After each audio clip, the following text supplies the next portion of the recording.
Hello. All right, there we go. Cool. So yeah, before we jump into things, I'd love for you all to both give a brief introduction to yourselves, and I'll cover y'all's questions. We'll open it up, and hopefully this conversation is helpful to Peter, and we provide some value there. So yeah. All right, I'll start off. Eric Johns, I'm an agency partner manager at Meta. Been at Meta for about 7.5 years, always working with agencies. In my current role, I get to work with kind of the most sophisticated agencies in the retail and e-com space, which is how we get the pleasure to work with Lifetime. Hi, my name is Liza Lansing. I'm an agency partner at Meta. I've been at Meta for 6 years, and I've also always been on the agency team, came from an agency prior to that. I love agencies, and I love the agencies I get to work with, which, like Eric, are sophisticated, fast-growing, often adopting our products and solutions earlier than the rest of the agency ecosystem is. So I feel lucky that we get to work with great agencies like Lifetime. Amazing. I appreciate that. So yeah, jumping right in, this year, what is Meta prioritizing in the ad platform, specifically in relation to direct response marketers? Yeah, I can jump in. So I think before getting into like specific products and solutions, we could like go up a level and talk about kind of like macro theme that our product and engineering teams are kind of thinking about how we build going forward. So it's kind of kicked off last year. It's really hitting full steam this year. It's going to continue down the future, but it's really around lowering the barriers between the data and the insights that clients have specific to their business, specific to their customers, that kind of lives outside of their ability to share traditionally to Meta through our normal signals, so like Pixel, CAPI, and creating pipelines for them to share that data back with us so we can optimize to the things that clients care most about.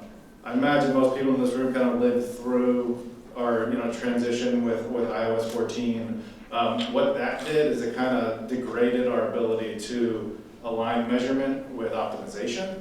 Obviously, we've done a lot of things over the last couple of years, invested really heavily in machine learning to kind of backfill that performance degradation. But where we're going in the future is actually building additional ways for clients to share data so that we can optimize to the things they care most about.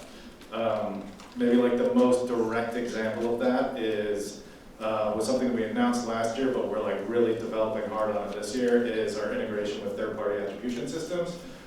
So obviously clients care and leverage things like Google Analytics, Northbeam, TripleWeb, whatever their source of truth platform is, to measure cross-channel impact. So today we are only optimizing to what we see in Ads Manager, our internal metrics. Where we will be later is the ability to kind of pass the attributed conversions back to us through direct integrations and optimize to those sources of truth that advertisers care most about. Amazing. One point I'll add here is that in addition to iOS 14, COVID also really accelerated e-commerce shopping, and because of those two major moments, we spent the last several years really strengthening our ability to optimize with on-site signal. And we feel really good about that work and where we're at right now. I think that now brands, as you know, are pivoting back to having a retail presence and having a brick and mortar presence. And so one of the products that we've been investing in a lot lately is our omni-channel solution. And we just announced a week or two or 3 weeks ago at Shop Talk that we have an omni-channel ads solution that's currently in beta, which is essentially allowing advertisers to still follow all of our account consolidation best practices, but share back offline sales data from in-store purchases and optimize towards that in conjunction with the optimization for our online sales. Amazing. So this is a very turbulent time for e-commerce and advertisers with tariffs and consumer sentiment dipping. What are some tactics that Meta is prioritizing that some of the people in this room should test the efficacy of in order to recapture some margin via their marketing expenditure within Meta?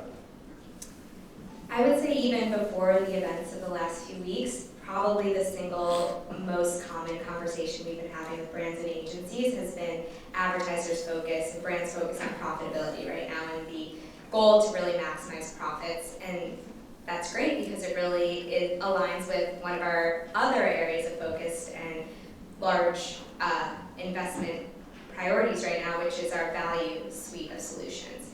And essentially what this product suite is allowing advertisers to share back data that they have on brand value, customer value, and product value, and allow us to optimize towards that. Historically, Meta didn't have any visibility into this data. We only have been able to optimize towards conversion volume on our platform, but we now are starting to build out the ability to capture data that you're going to share with us on the value of your customers, the value of your products, and hopefully drive better outcomes and more profitable outcomes for advertisers. I have a few that I will highlight today. I have them written down. I'm going to try to do it off the dome, and let me know if I miss any. The first one is our value optimization, which some of you may already be familiar with because we actually had it for several years, but we retooled and relaunched it with expanded functionality. The first being that it now will include view-through conversions. The second being that it will now allow us to optimize towards more events beyond just purchase, so value of purchase or value of add to cart or other conversion events.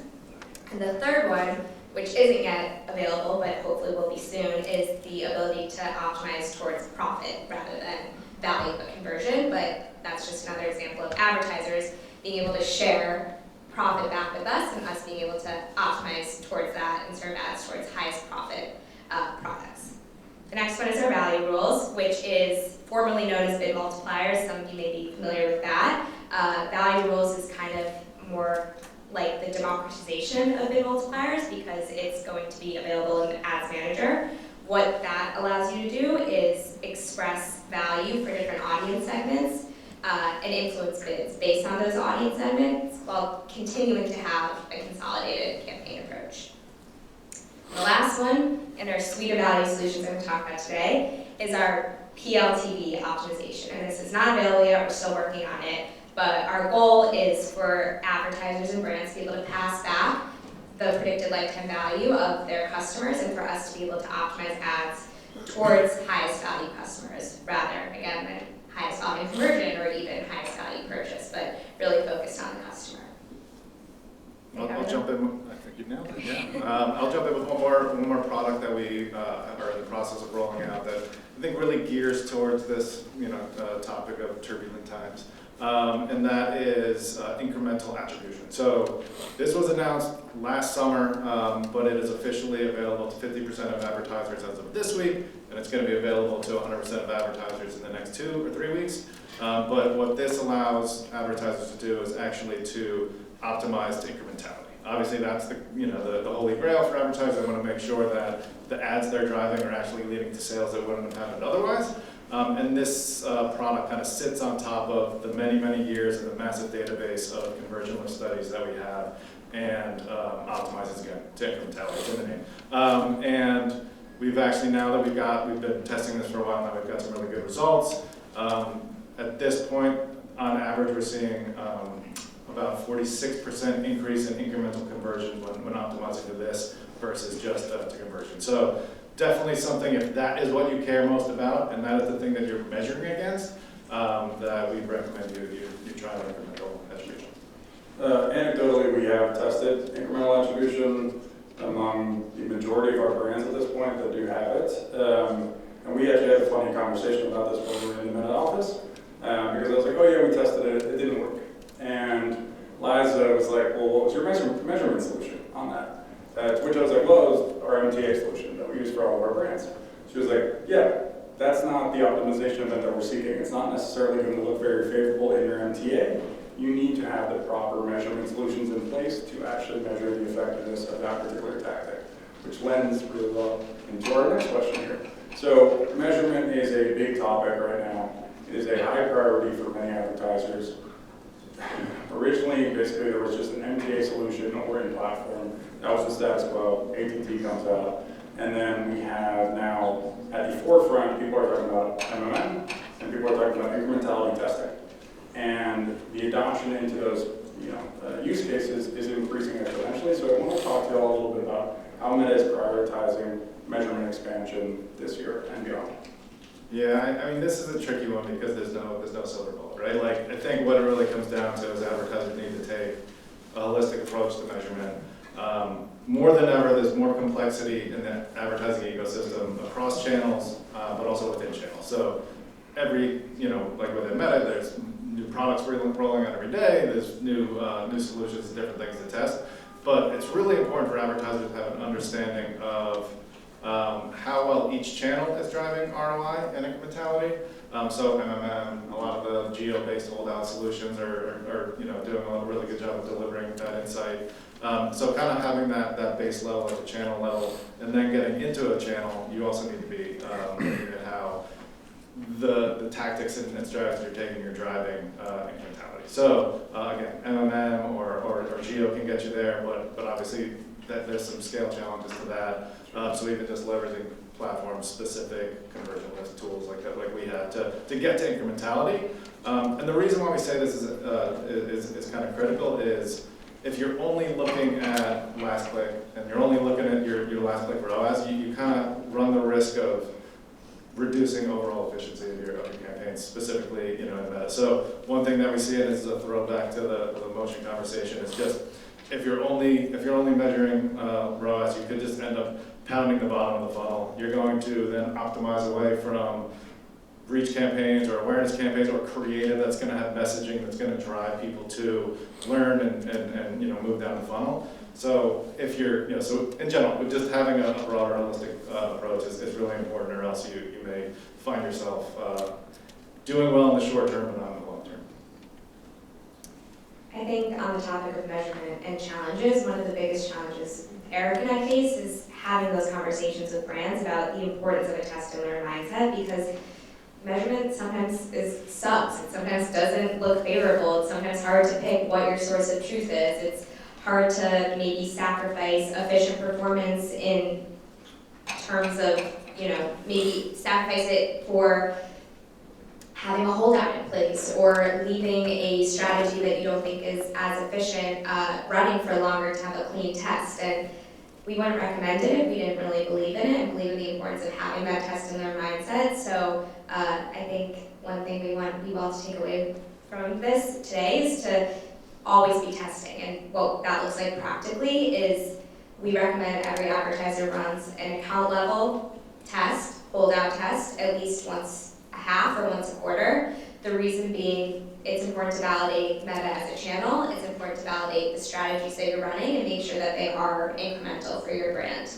From there, we think that all advertisers should be running monthly multi-cell tests, whether that's an A/B test or a multi-cell conversion lift test, because the point of those is to test a new strategy or a new product. And we're sitting up here today telling you about all of our new products and our solutions, but the only way for you to really adopt them is to test them and validate them yourself. So try to always be testing. Nice one. So now let's change it up a bit. Let's get into creative. And let's discuss what are some of the priorities from Meta's perspective in relation to creative and the role in which it's playing now and in the future within the app platform. So this could be an entire day. So I'm just going to focus on one specific thing. And this is like something I'm pretty passionate about. So Reels as a placement. I think probably most people are advertising and leveraging Reels. But I think what we're seeing often is that it's not being used to its full benefit. So this is public. We've announced this during earnings or whatever, but like Reels is over 50% of time spent on Instagram. It is a large share of time spent on Facebook. Yet when a lot of advertisers are just running Reels in as an extension of their existing creative. And what they'll find is that maybe 5% of their delivery goes to Reels, its performance is okay, and even if that is meeting our Meta's very stated best practices, which is like, it's a video, it's got sound on, it's 9:16, which is like a pretty low bar, but that is like the bare minimum best practice. So there's a lot of ads that meet that, but are still not meeting what we really wanted to get to is like best in class. So when advertisers are building Reels first, building for the placement, building for the consumer behavior within Reels, we could see that it could be 30-40% of spend, and it'd be like a total performance accelerant. So like the one thing I just want to leave with is like, if you're investing in Meta, make sure that you're thinking really hard about how creative is being built specifically for Reels. Obviously, it's important for all placements, but even more so with Reels than it is with other placements. I think we heard a lot about the importance of creative diversification and creative volume, and one way to do that through your creative strategy is partnership ads. That's another way to create bespoke creative for Reels. It's another way to reach more people through diversification. And what's cool about it is it's diversification in multiple ways. It's a different type of asset than you're probably running for the rest of your content as the brand, and it's coming from a different handle. So you've hit diversification now at least in 2 ways. We just announced last week that you can now run branded content ads through just the partner handle rather than a handshake handle between the partner and the brand.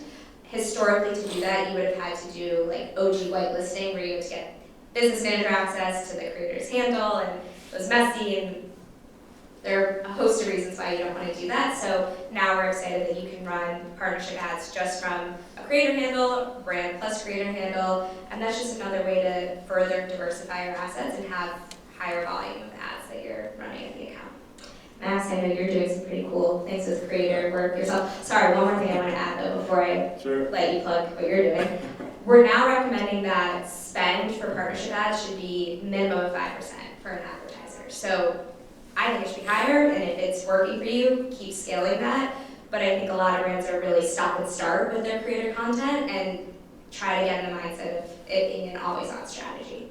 Amazing. Yeah. We actually have enabled a full-time content creator library within Hype10, so that we actually now currently have 7 full-time creators, all of which we have whitelisting rights to, data usage and raw asset usage in perpetuity. We found that having deep connections with the creators, rather than doing one-off projects, makes it a lot more seamless and easy. You basically get content in 3 to 5 days. And it's intriguing because you can take a piece of content from that same creator, no variations to it, right? Same exact data, run it from their page versus your page as a brand, and one could win, the other one just does not, right? And there's no rhyme or reason necessarily for that, it's just the circumstances. So we want to enable that for all of our brands, and we're investing heavily into that program to basically get to 20 plus creators as quickly as we can. So yeah. I'm gonna pitch one more product because it's rolling out Yeah. in like 10-15 days, which is Creator Content Recommender. So I don't know if anyone's heard of this, but it is a new solution that essentially evaluates the organic creator content that a brand may be putting out into the world and identifies and puts a score on it on how likely it is to perform well as an ad. So just another tool in the arsenal for figuring out what content may actually drive good, strong business outcomes. Very cool. Amazing. So that is it for our questions, or my questions that I'm posing to our panel here. What questions do all of y'all have for our Meta representatives here? Up here in the front. Thank you. This is very helpful. So one question is, what's the difference between, so we run lots of whitelisting ads right now because we're doing kids products, so lots of building like social trust, like basically social proof. So what's the difference between partnership ads versus whitelisting ads? Like we used to run some partnership ads showing both brand and the creator handle. It didn't perform well because our brand handle is there, so it's clearly it's an ad. So I'm just curious, the difference between partnership ads versus whitelisting ads, and how can we remove that brand handle going forward? Well, the good news is now you can run partnership ads just from the creator handle, so you won't have to include the brand handle.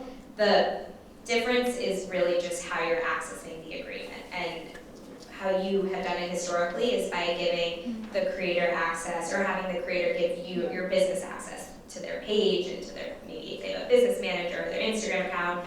Running it as a partnership ad just is a one-click agreement, essentially. It's one button that you as the advertiser has to push through Ads Manager and they have to accept, and then they can give you the ability to run this dark post or take their post and boost it, etc. But now you can do the exact same thing. And you'll have the opportunity to leverage both the brand and the creator audiences as well. Perfect.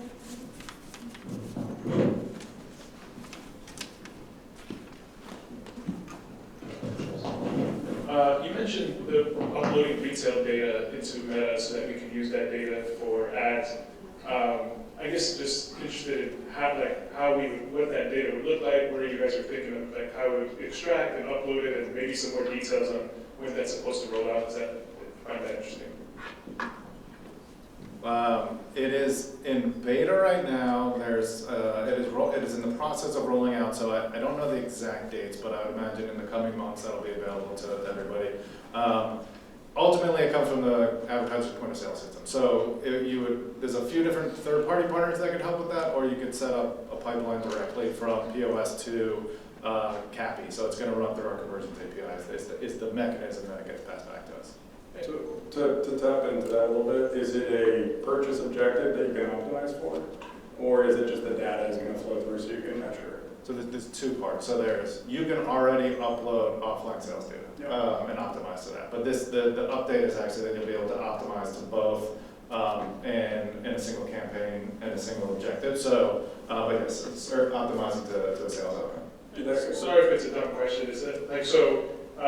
Is it like taking what data would you be able to push from the POS? Is it like credit, passport, credit card? They can like I guess what kind of? I don't know the full depth there, but that's something we could try to figure out. I would assume it's going to be like hash data, just like it is in the Pixel. As much as it can capture and pass through. Probably first name, last name, email, maybe whatever you capture in that payment operating system is going to pass through, I would assume. A good place to start is probably our help center for offline conversions through CAPI. I'm sure we have one, and I'm sure it says the minimum and that you have to send back, and then what else would be nice to have. Do we have time for one more, Alex, or? Yeah, we have 5 minutes. Yeah, we'll leave it back. Just a quick follow-up to that question on retail. Does this have to be our own POS, or is it like Walmart, Target, etc.? It would be your own POS, unless, I don't have, yes, it would have to be your own. They're not going to share that. We got excited. Yeah. Cool. Well, I appreciate it. Do we have one more? Or? We have one more. All right. I would love, that's loud. I would love to double tap into the profit optimization, especially with the recent tariffs that's happening. A lot of brands are really evaluating where they're getting products from. So last I heard, profit optimization, you guys can apply that to the catalog, right? So we can run your DPA efforts optimizing towards profits. Are there any plans to have COGS data being passed through directly through the Pixel? And that way you can optimize not only just through PPA, you can also optimize towards like through standard sales campaigns. So, yeah, so for the value optimization for profit, we see this as being the most valuable to advertisers that have a product suite that has a variable margin, right? So that could be a marketplace, or it could be just a complex advertiser that's got a whole bunch of different products across different product suites and things like that. So what an advertiser can do is when the conversion happens, they essentially pass back the profit margin to us. And then over time, so we would essentially optimize to higher profit products to maximize, So the COGS data is not getting passed through the feed, it's getting passed through the Pixel. Through the conversion, yeah. Through the Pixel, okay. Yeah. Thank you. Awesome. One more over here. I can just talk out loud. Do you guys have an opinion on using AI avatars for creative, and do you think Meta will ever have a problem with that as that becomes more and more prevalent? Great question. I can't say to what we will or will not do, but I do not believe we'll have an issue with that. That is the direction things are moving, right? Like there's going to be more and more reliance on AI and avatars and things like that. We have run some tests with partners around that already. Seen mixed results, some good, some not as good, but overall, I think we're trying to learn and understand how AI is going to inform creative. We're also working on our own products and solutions in that space, which we're still in probably like the first inning there. We've got a long way to go to get to the future state, which would be much more automation. Do you see Meta doing more in the space of like helping companies generate creative assets? Yeah, so we're playing around with that now. It's fairly limited today to expanding assets, background refresh, changing backgrounds and stuff like that. Yeah, adding music, adding motion.